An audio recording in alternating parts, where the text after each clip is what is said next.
Stanley Porter here, your online personal trainer and author of The Wait is Over. Today I'm talking to you about 4 ways to recharge your body or recover after exercise. First of all, proper nutrition. So when you exercise, one of the things that you lose is water. You lose it through your sweat, you lose it through, just your heavy breathing. And as you're losing water, you lose electrolytes. And in another video where I talk about keto, I describe, what electrolytes are. They include potassium, sodium, calcium, and these electrolytes are responsible, among many other things, for helping the flow of electricity through your body. So they're very important for your functioning.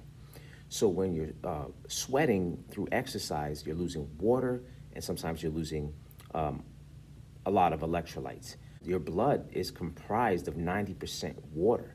So, and blood is important for, getting nutrients to flow through your body to where they need to be. So you want your blood to be healthy. Also, when you exercise, particularly strength training, and you're actually tearing your muscle fibers. So I do bicep curls, and the biceps look the way they do because over time there's been constant tearing to the muscle tissue. And when I recover, I get the proper nutrition, the muscle repairs itself, but it comes back bigger and better. Protein is an important macronutrient that you need to help your muscles recover and to build themselves back up again. And there's also vitamins that you need. And vitamins help the body to recover. They produce more energy. They keep your bones and joints strong. So my first takeaway that I want you to remember today is if you're trying to recharge your body after exercise, nutrition is key.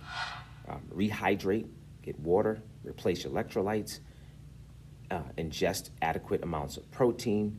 I would say on average, try not to get any less than 60 to 70 grams of protein per day. That's on a basic level.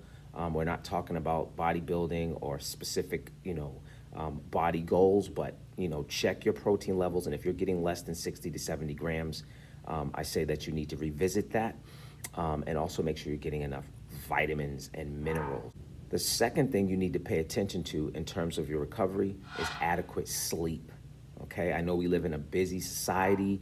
We're always working. If we're not working, we're taking care of family. If we're not taking care of family, we're on social media or watching TV. If we're not doing that, we're in the gym working out. But you need to factor in time for sleep. And I'm not going to sit here and say you need 8 hours, 7 hours. It actually varies per individual. There's typically a minimum of 5 hours that tends to work for the general population.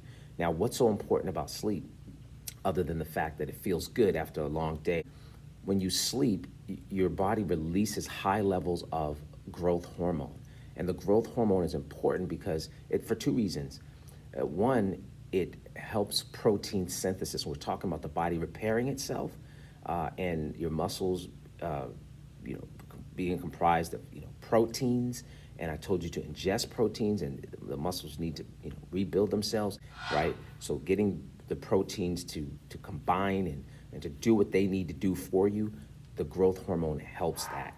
And also growth hormone helps with the metabolism of fat. You want your body to become a fat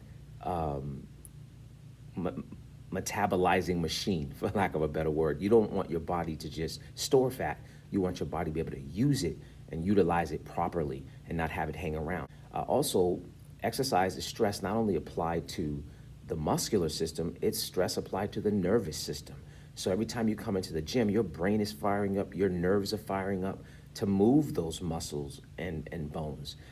And so the brain needs a break. Studies have shown that athletes who are sleep deprived or don't get enough sleep, they have less focus and coordination when they're playing their sport. So imagine, us through everyday life. You can just probably attest to that. When you don't get enough sleep, you might feel groggy.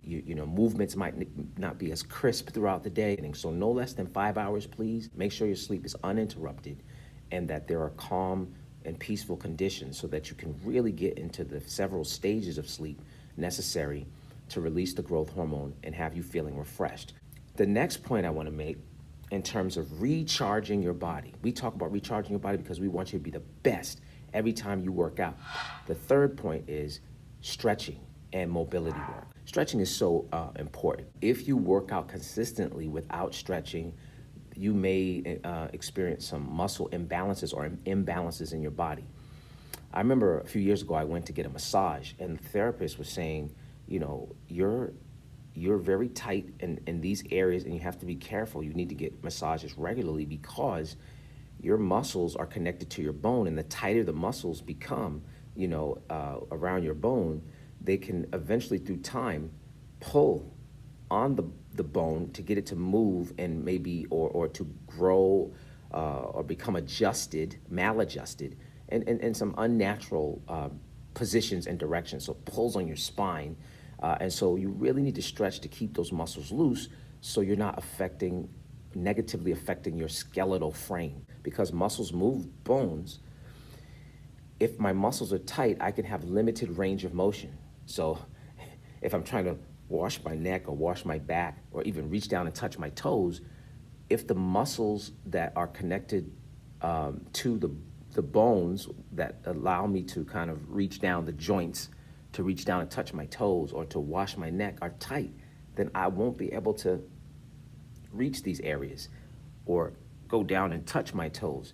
Now, sometimes those things happen and they're not about exercise. You may have some kind of, issues in your body that are unrelated to exercise. But I can tell you this, if you're exercising regularly, particularly doing strength training, you can get so tight that it limits your range of motion, okay? And when your range of motion is limited, we often start overcompensating with the other side of our body, and we're not even aware that that's happening. So if my right side is too tight, then I start doing things with my left side, to compensate for what's going on my right. And the more I do that, I create an imbalance in my body. Even when you're walking, if there's tightness on one side of your body and you tend to walk lighter to compensate, you now overuse the other side and there's no balance. So stretching helps you to keep balance in your body. Another thing that stretching helps is increasing the blood flow to the areas. Now, the areas that are tight often are inflamed after exercise, but we don't want that to linger and to continue. We want relaxed, muscles. So one of the things that we need to happen is to get blood flow into the areas that are tight, because the blood carries, what did I say earlier in the video? Nutrients and oxygen. These things are promote health or bring health to every region of our body. And when we're tight and we're not stretching, chances are the blood flow is restricted to those areas, and that can have consequences in the long run, negative consequences. Finally, the fourth thing I want to tell you is take rest days, okay? You don't want to work out hardcore every day. You might do that for, short periods of time, but I would not recommend having a lifestyle of assaulting your body with exercise every day, and particularly doing the same exercises every day. So one way to think about it is factor in a rest day where you're not doing any exercise, maybe some stretching, maybe a little light cardio. But also think, every time I'm going to the gym or when I'm doing a home workout, am I doing the same repetitive movements every day? So, maybe you want to split the workout in terms of 2 days on, 1 day off. Maybe you go 4 days straight, but then you take 3 days off. Maybe you just work out Monday through Friday and take the weekends off. Either way, you have to give your body a chance to rest. Give your brain a chance to rest, your nerves a chance to rest. Think about splitting your workouts in the sense of what muscle groups you're training. So I don't want to do legs every day, right? Because if your goal is to have your legs grow or to get some shape to your legs, a lot of ladies that I work with, that's their goal is butt and thighs and abs. But if you work out your legs every day, the same repetitive motions, not only is there high wear and tear on your joints, but you could suffer from overtraining. Overtraining is really, it happens when you work a muscle group so much that through time, your progress is slowed down. You're not able to hit the same numbers every time there's a strength decline, right, when you go into the gym, because there's no time for the muscles to rebuild themselves. So maybe what you want to do is say, okay, I'm going to work legs on a particular day, and then I'm going to take 2 to 3 days off from legs before I do them again. Doesn't mean you have to take 2 to 3 days off from exercise. I can do legs on one day and maybe do upper body the next day, maybe do cardio, and then come back and hit the legs hard again. So maybe like, 2 to 3 days rest from a particular muscle group. For the guys, the common areas that we like to work are chest and arms, same thing. We need to work those legs, but don't do chest every day. Don't do arms every day. Take 2 to 3 days before you do arms and, chest again. When your body is under constant stress, it can also compromise your immune system. Remember, the body sometimes is like a computer where if you have too many processes going on, it can freeze, in certain areas, like a computer can freeze or slow down because there's only, so many things the body can dedicate its resources to at one time. And so if your body's constantly in a state of breakdown and you're not giving it any rest, taking time off from working out, then the resources that your body would use to fight off infection will be compromised. So you don't want to be walking around with a weaker immune system because you don't know how to take a day off from working out, okay? All right, so in recap, proper nutrition, adequate sleep, do stretching and mobility work, and take rest days. So I was talking to a client the other day, and she was talking about, man, when I work out, I feel amazing, I look amazing, even my clothes fit differently, but then 2 days later, it looks flat. And then my clothes, they even fit differently. They don't fit the same way that they did, in that way that makes her feel confident, where the form-fitting dress or the pants, they're snug. And she says, what happened? And then she wants to get back in and work out so that her clothes can fit. What she's describing is a pump. So every time you work out, you get pumped, right? All the blood is there, right, in that muscle, because you worked it hard. And what you don't want to do is chase the pump, right? Chase results that are lasting. I'll say that again. Don't chase a feeling when it comes to your workout life. Chase results, and results take into account the big picture. So hopefully this video has been helpful for you. Please like it, please share it, leave me a comment. Any questions that you might have, I'll be happy to try to address them. You can hit me up at stanleyporter.net, or you can visit me on Facebook, Stanley Porter Fitness.